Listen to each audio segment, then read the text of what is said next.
Pensioners की विभिन्न लंबित मांगों और समस्याओं के निराकरण की मांग को लेकर पेंशनर्स संयुक्त मोर्चा जिला उज्जैन द्वारा रैली निकालकर मुख्यमंत्री के नाम जिला कलेक्टर को 12 सूत्रीय ज्ञापन सौंपा गया। रैली मेला कार्यालय से प्रारंभ होकर कोठी रोड होते हुए कलेक्टर कार्यालय पर पहुंची। रैली में बड़ी संख्या में पेंशनर्स शामिल हुए। इस दौरान पेंशनर्स अपनी मांगों के समर्थन में नारे लगाते हुए चल रहे थे।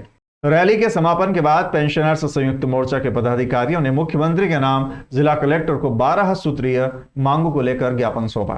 ज्ञापन के माध्यम से पेंशनर्स को लंबे समय से प्रभावित कर रही विभिन्न समस्याओं के शीघ्र निराकरण, कर्मचारियों के समान महंगाई राहत सहित अन्य लंबित पेंशन संबंधी लाभ प्रदान करने और पेंशनर्स के हित में शासन स्तर पर आवश्यक निर्णय लेने की मांग की गई। ज्ञापन का वाचन प्रमुख पेंशनर्स एसोसिएशन के जिला अध्यक्ष अशोक दुबे ने किया।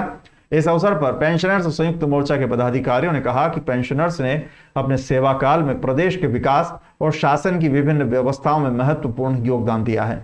सेवानिवृत्ति के बाद उनके सामने आने वाली आर्थिक, चिकित्सा और पेंशन संबंधी समस्याओं का समयबद्ध निराकरण शासन की जिम्मेदारी है। पदाधिकारियों ने कहा कि वर्षों से लंबित मांगों के निराकरण के लिए संयुक्त मोर्चा द्वारा एकजुट होकर शासन का ध्यान आकर्षित किया जा रहा है। ज्ञापन में शामिल 12 सूत्रीय मांगों पर शासन से सकारात्मक और शीघ्र निर्णय लेने का आग्रह भी किया गया। उन्होंने चेतावनी दी कि मांगों पर शीघ्र कार्यवाही नहीं होने की स्थिति में संयुक्त मोर्चा आगामी रणनीति पर विचार करेगा। कार्यक्रम में आभार चंद्रशेखर जोशी ने माना। ये जानकारी पेंशनर्स संयुक्त मोर्चा के मीडिया प्रभारी डॉक्टर स्वामीनाथ पांडे ने दी।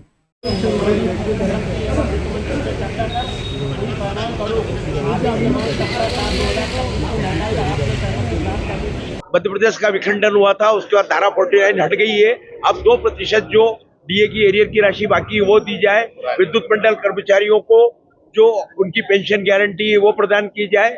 चतुर्थ वेतनमान प्रदान किया जाए और कई मांगे जो कई वर्षों से लंबित है उनका शीघ्र निराकरण करके हमें उसका भुगतान किया जाए। साथ ही जो पूर्व में वेतन निर्धारण हुए हैं उसमें भी जो एरियर राशि पेंशनरों को नहीं दी गई थी और माननीय न्यायालय द्वारा उसका भुगतान के आदेश दिए हैं, परंतु अभी तक प्रकरण शासन के पास लंबित है, उसका भी यथाशीघ्र भुगतान किया जाए। प्रमुख मांग तो ये है कि अपने केंद्र के समान महंगाई भत्ता सभी पेंशनर्स को यथा समय मिलना चाहिए, केंद्र के घोषित होते ही। दूसरा, 6वें वेतनमान का 32 माह का एरियर पेंडिंग है, कोर्ट के आदेश हो चुके हैं जिसके।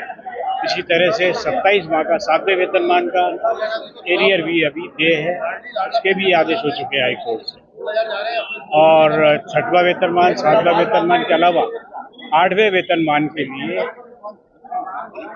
जो भी डिसीजन हो रहे हैं वो यथाशीघ्र जल्दी से जल्दी पेंशनरों में प्रसारित किए जाए, ताकि अगर कुछ उसमें मांग रह जाती है तो वो इनके माध्यम से जो संगठन जुड़े हैं, जो वहाँ मीटिंगों में जाते हैं, उनके माध्यम से प्रेषित किया। हमारे संयुक्त मोर्चा के तत्वाधान में एक रैली निकाली गई है, जो कि शासन को 12 बिंदुओं पर हमने उनको जो लिखित में दिया गया है 12 बिंदुओं पर मांग की गई है और पुरानी मांगे हैं ये। और शासन से मेरा अनुरोध है, निवेदन है कि आप हमारी मांगों के बारे में सोचें, नहीं तो कोई अनिश्चितकालीन हड़ताल पेंशन संघ के द्वारा की जाएगी। प्रमुख मांग ये है कि हमारे पेंशन से संबंधित जो भी हमारी रुकावटें आ रही हैं वो हमारी पूरी की जाए और 35 साल वाला समयमान वेतनमान सभी विभाग के कर्मचारियों को 35 वर्ष जिनकी पूर्ण हो चुकी है उनको सबको दिया जाए। मैंने मुख्यमंत्री के नाम ज्ञापन दिया है, कलेक्टर महोदय के नाम से।